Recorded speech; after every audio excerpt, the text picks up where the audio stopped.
रूपवा सलोना ए धनिया हो मन करे खत रही अखिया के राहे तस्वीर दिल में तो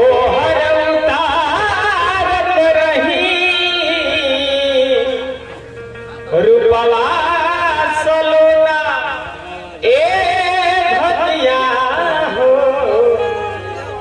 मन करे खत रही। जय हो जय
चाचा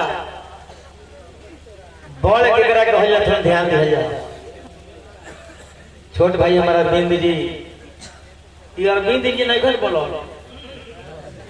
तो हम तो बोलबे ना कर। हमारे छोट भाई है उनका दहिया में वो सामान में बोलवा होता तो हमारी इज्जत करे कही हुआ कबो करी है, लेकिन जब दहिया में बानू उ नहीं हमारी इज्जत कर। आइंगा 50 बार समझाल बने कि हमारे भाई हो खून खून हो गलत काम छोड़ दो। बारे ना जीवन तो तार खत्म बचारे ना बचवा होगा। अतरा हम टाइमो नहीं हमरा देखे से देरियो नहीं के तो 24 घंटे तो दारू पी के प्रोग्राम करबो। गाड़ी में देखने का पियत रहल है ओही शराब पी के बेहसगिरी करता है, शर्म नहीं लगता है।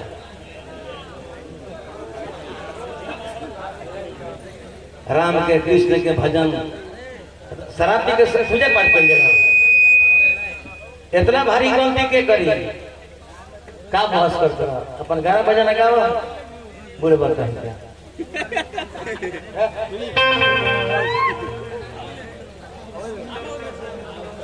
58 वर्ष की उम्र हो गई। 58 वर्ष 2 साल कम बस 60 वर्ष 6 लड़का के बाप है। दहिया में दहिया लागी और दोबारा लाज लगे सारा पी के बर्बाद कर दिया जीवन ये नहीं भाई सब मंडलियों ला पियो तरह से सब लोग बढ़िया पियो तरह सब गिलास काला होता है एक सब पियो है। हेले हेले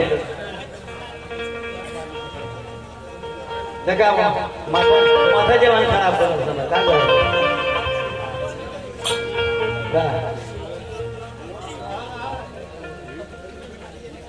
कहले कि काशी ने स्वयंवर चला रहे कि जबरदस्ती मैंने बॉल पूर्वक लेके चल चल रुकी ना महाराज भैया सुने बात समझे पहले मैं क्या कहता उनकरा के समझाई कि जो हम गा देंगे तो हम कहे बोल रहे कि उनकरा के समझाई आइयो बात कहत रहे कि माला लड़की लोग माला ले रहे भीष में तो माला काहे के ले रहे जबरदस्ती लेके चल जाके तो माला काहे के ले रहे।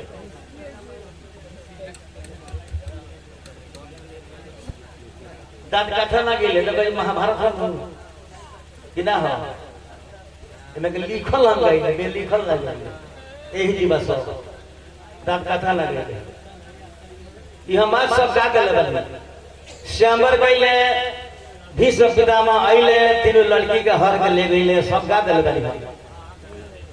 आंबा के शैल से प्यार है छोड़ देले शैल के लगली शैल के लगे हम तरह के ना रखे जाब दूसरे का बांध धरा देले बानी। भीष्म के लगेली भीष्म से निहोरा के लिए कहले कि हम ब्रह्मचर्य जब चाले में हम शादी ना करे तो परशुराम जी के लगेली गुरु के लगे उनका से जाके कहली परशुराम जी ले भीष्म के समझौल बात ना मान ले 21 दिन लड़ाई लिखल महाभारत ये 36 दिन को 21 दिन लड़ाई भई 21 दिन गुरु चला गया परशुराम जी हार गए।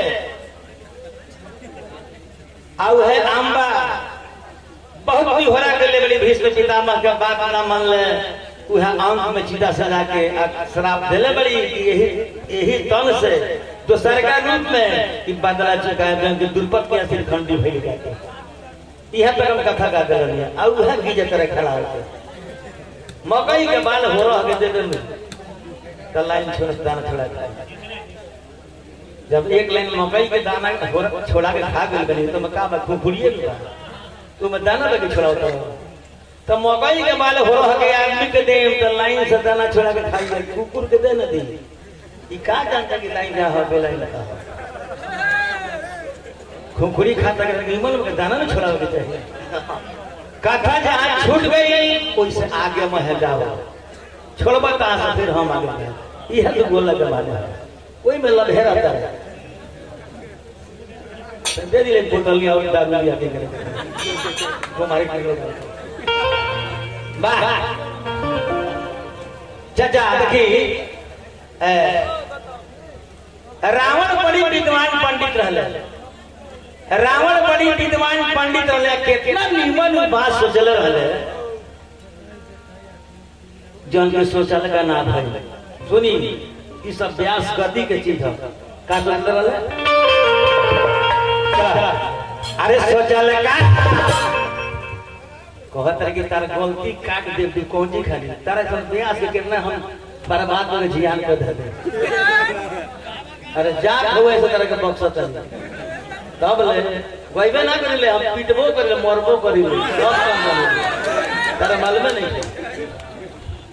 यही तो भाई छे ने पूछे एगो कर्म करना छोड़ दो, हम वैबे ना करिले, मरबो करिले पटक के स्टेज पे जानते ले हमरा से बाबा। अरे सोचल का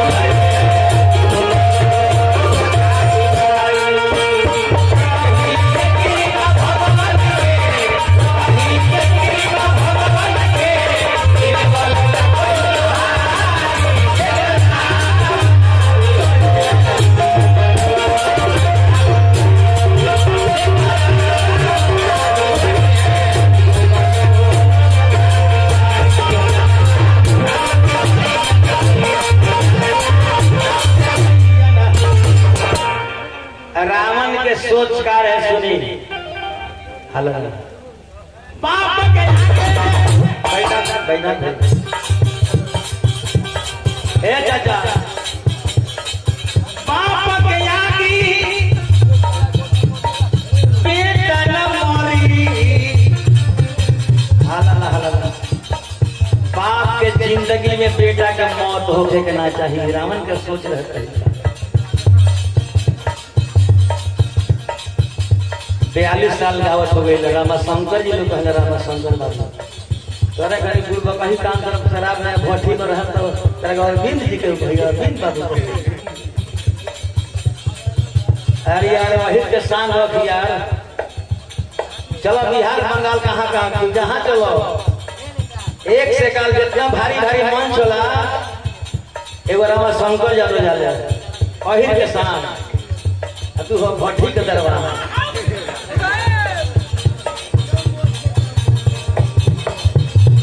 हमने के लगे जा 30 सीरीज के कलाकार हैं सन या मर जे हम तो 30 सीरीज के मुंह ना देखे कि कहां बा बात पटीदारी कर दो चुपचाप गाओ जल्दी मत बनबो या बात बोलबो मत तो जोगाओ लगा और किस बोल बात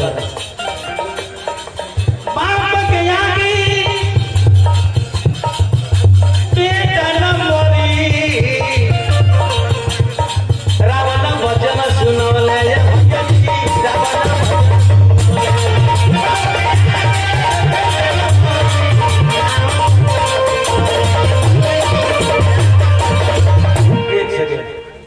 अरविंद जादव एक माने का होला भागवत पुराण में लिखल बा जादव। सुना भाई हमारा यादव का हो 3 महापुरुष के नाम के पहिल के अक्षर के अंश लेके यादव शब्द तैयार हुए। अरविंद जादव गौर करिए यशोदा यशोदा से देवकी और से वासुदेव। यशोदा से देवकी और से वासुदेव यानी कि यशोदा देवकी वासुदेव तीनों आदमी के नाम के पहिल का अक्षर के अंश द्वारा यादव शब्द अरविंद जादव कहाँ रहे ठीक है।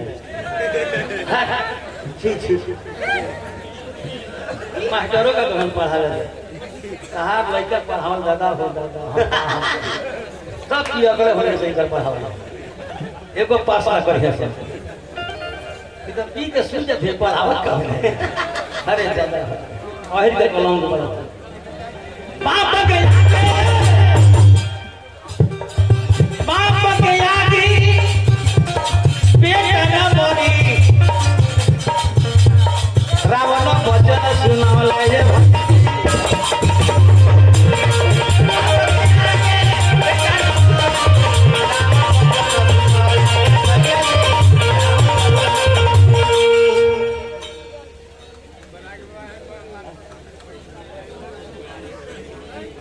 आदरणीय माननीय श्री सुरदीप यादव जी 51वां पुरस्कार देने बैरागी भैया श्रेष्ठ कलाकार माननीय कलाकार श्रेष्ठ कलाकार इज्जत करे तब नहीं हक लगे बैठे अब हमरो के तो कहते बड़े बैरागी जी को कहते ई बेचारे को दुगल लड़े इनकरा कहला का जरूरी बा भैया के हमरा बाप के आगे बेटा ने हमारी रावण वचन सुनवले स्वर्ग में सीढ़ी हम लगाए स्वर्ग में सीढ़ी हम लगाए सोचले व्यर्थ हो गइले समय बड़ा कम हो गइल भाई कितने रह गए तो सोचल का रावण का भाई ये ना भाई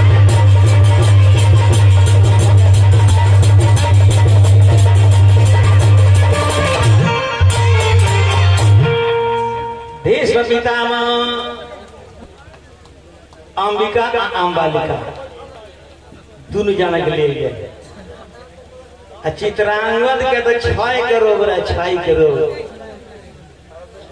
दुनिया त्याग दिले सेवा समाप्त हो गई। हेलो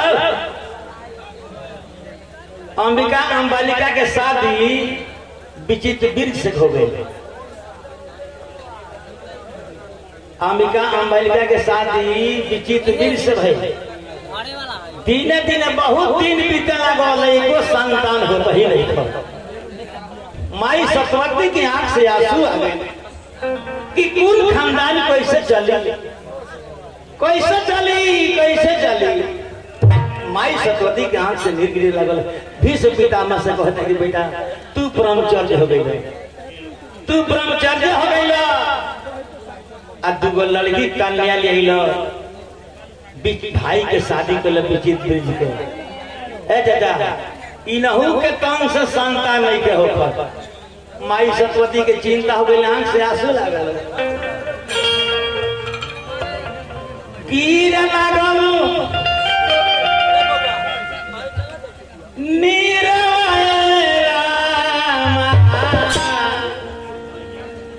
मैया जी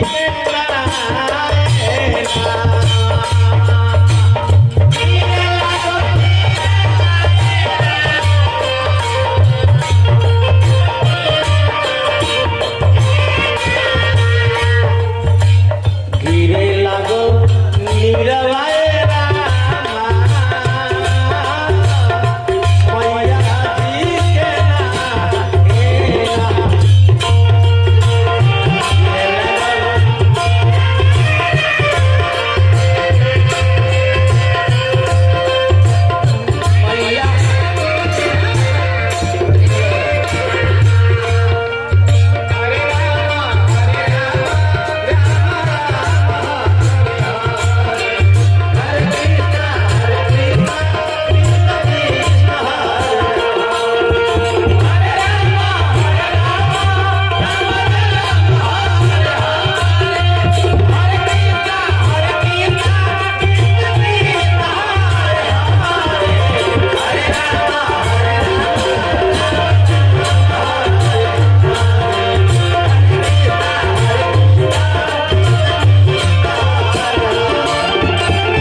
गए कि बेटा बाल बच्चा के विषय में हमने के सोचल जाओ।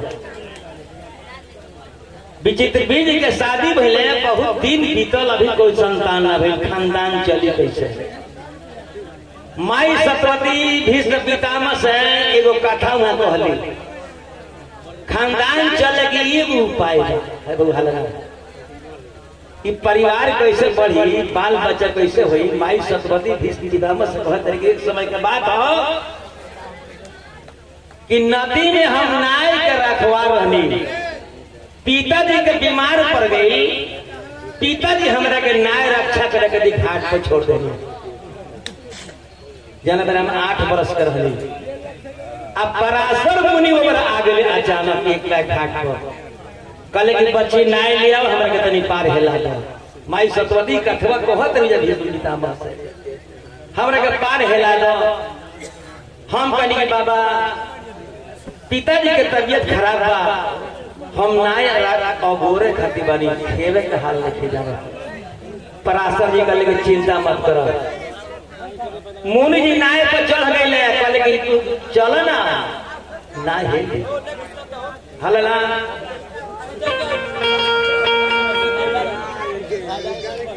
नदिया के तीरे तीरे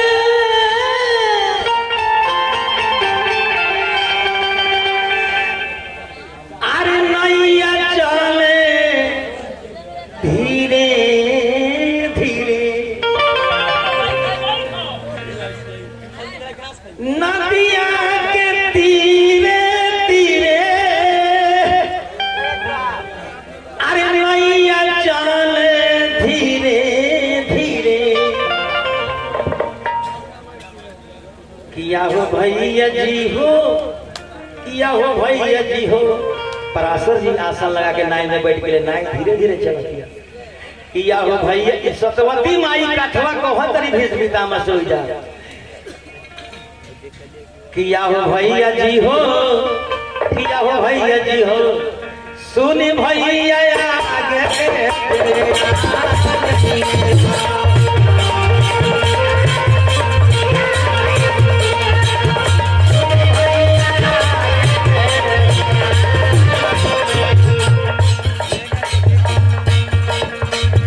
कहे राम शंकर गई नैया में मुनि हो राई। किया हो भैया जी हो, किया हो भैया जी हो। लिखना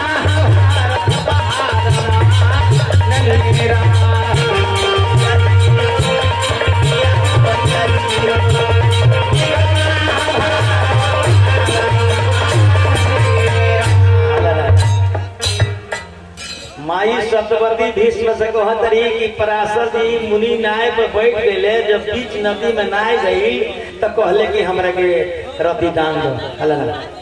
हम कहनी बाबा एकर हाल हम नहीं जानत।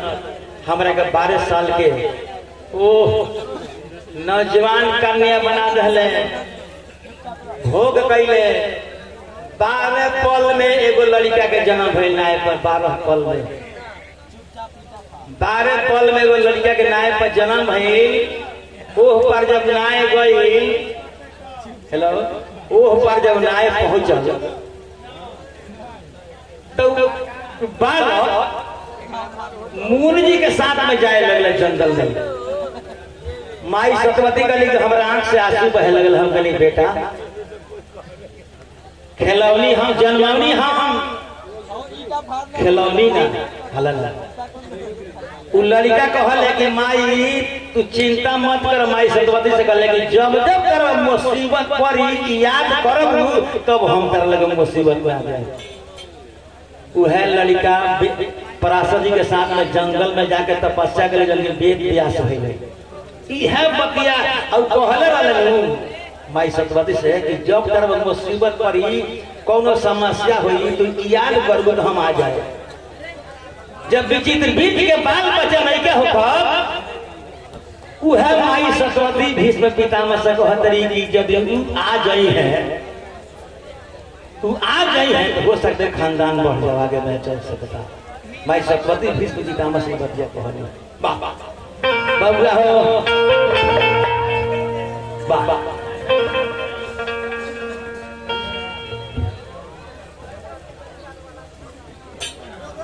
तनी कमे लिख लो भैया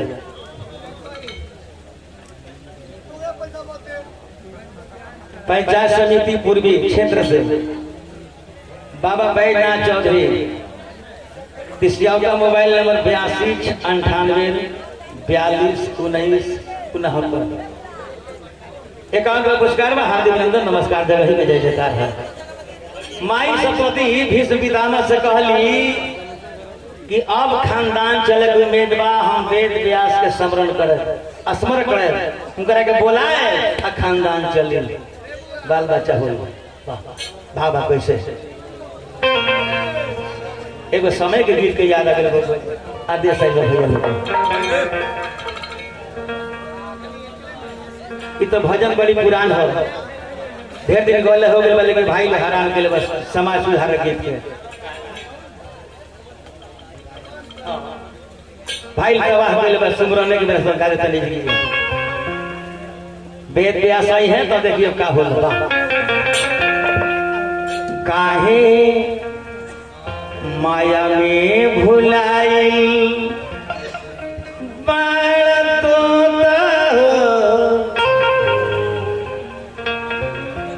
काहे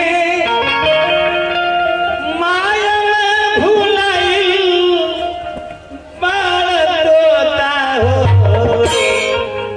चाचा कि खोता छोड़ के जाए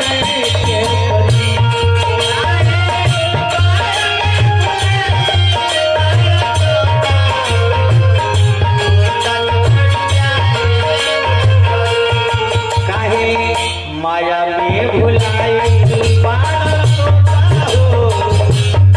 छोड़ के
जॉन जी बोला था जी उड़ी जाए सुगना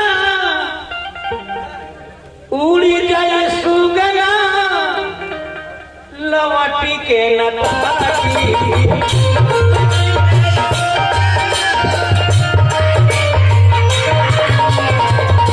कहाँ बार भारी कहाँ बारी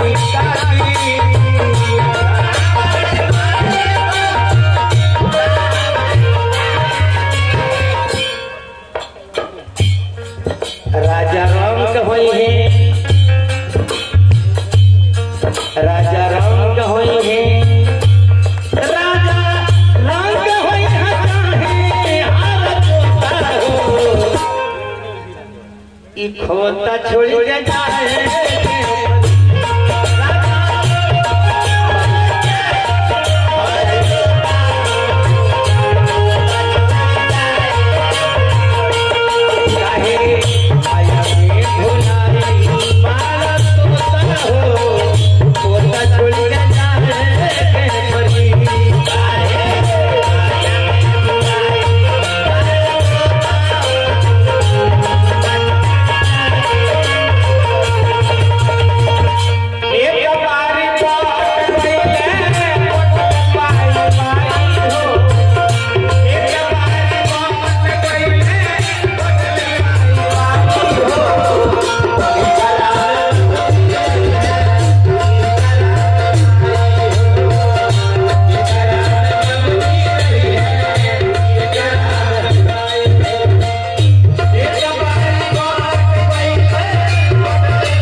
रजनीकांत रावरी लाखों करोड़ धन। चलो देखिए दू भाई गावत से हम के गावे के जजमेंट तो श्रोता के ऊपर के बा। हम कहीं कि हम खूब निमन गाते थी कौन बात है अरविंद बाबू कहते हम निमन गाते कौन बात हो हमनी के गावे के हमनी के अपन गावे के लोग सुन के अपन विचार करी। लाखों करोड़ धन लाखों करोड़ धन अरे तू कमई बा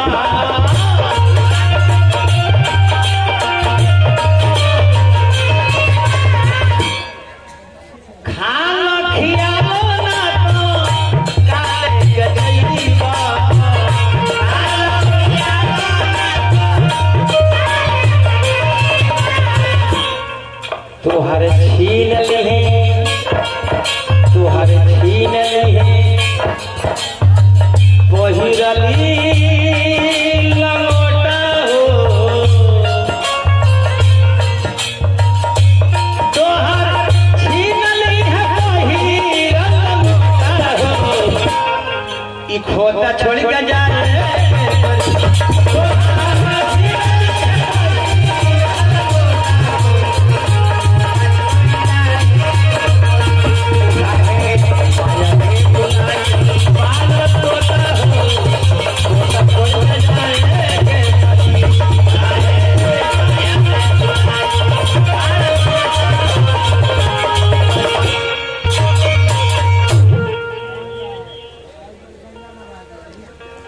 आदरणीय माने श्री कृष्ण मोहन राय जी 51 के पुरस्कार के बनी हार्दिक अभिनंदन। कथा हमार होई जी बा वेद व्यास जी आयम त सृष्टि होई केकर केकर जन्म होई का सब सुने के मिली।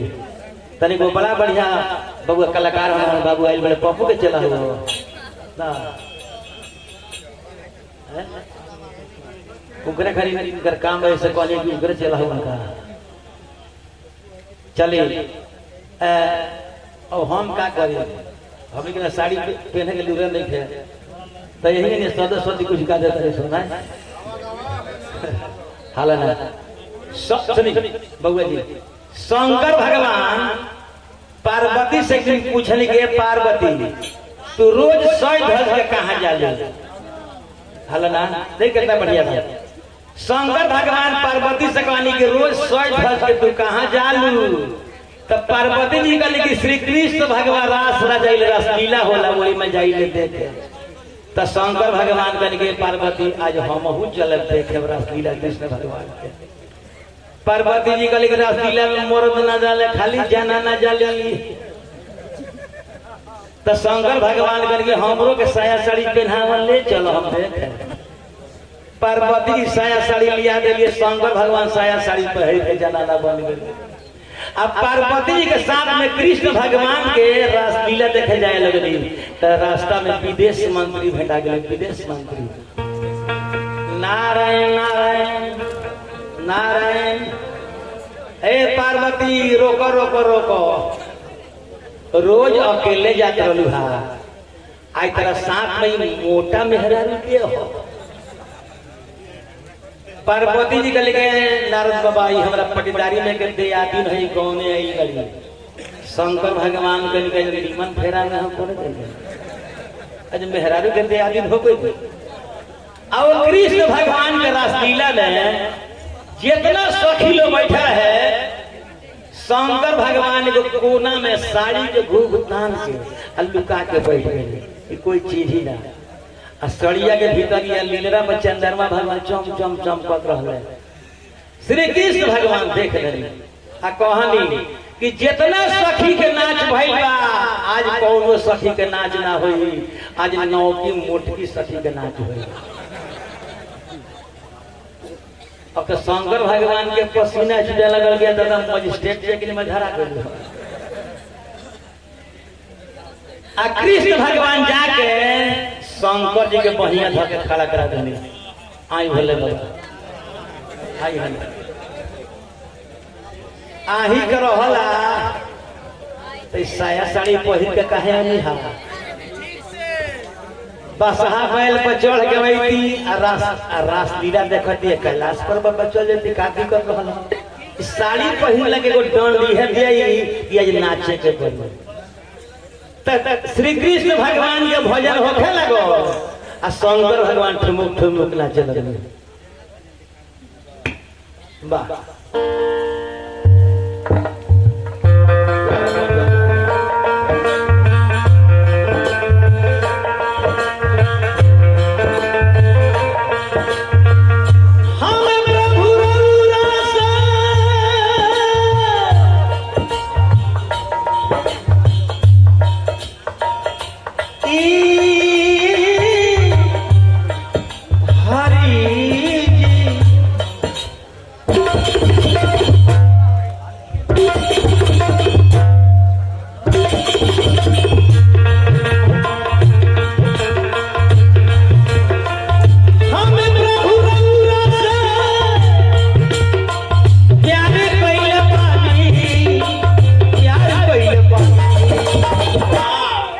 प्रभु रौरा से प्यार के लेना दीवाना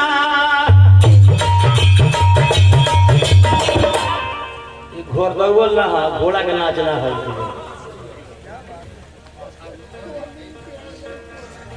घोड़ा के नाचना है घोड़ दौड़ना है सब गीत संगीत है दीवाना दीवाना दीवाना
गनिका या जानी की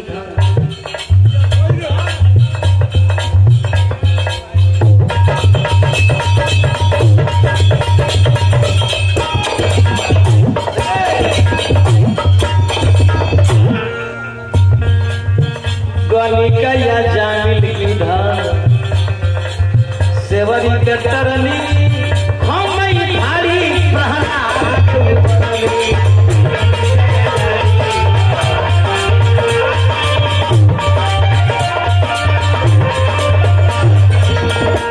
मुड़की लगा मुड़की गनिका या जानी विधा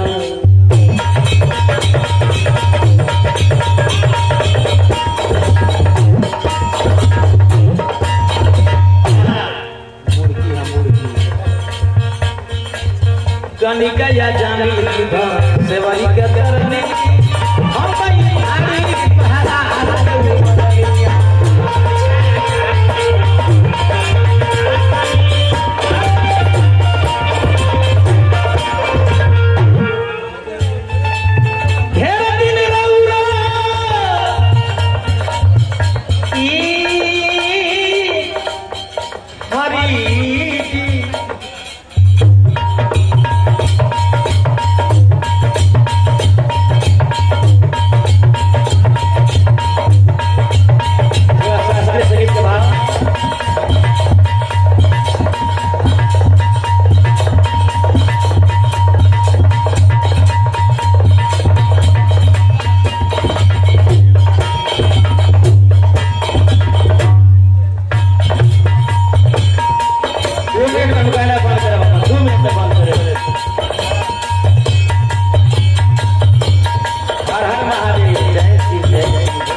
फ्री कुछ सस्वर आई है तिसिया का 100 में दे रही चाचा का हम बोल लगे थे लेकिन तनी शास्त्रीय संगीत के भाग दे 2 मिनट बस मैदान है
शंकर भगवान जब नाचे लगनी नहीं तो बुझाइल कि भूकंप आ गई अबे हुई जी भूकंप आई किसी आवता में अबे भूकंप आई लेकिन खतरा ना हो देखिए दीवाना दीवाना हम पागल प्रेमी भूकंप के झटका है आई तो मालूम हो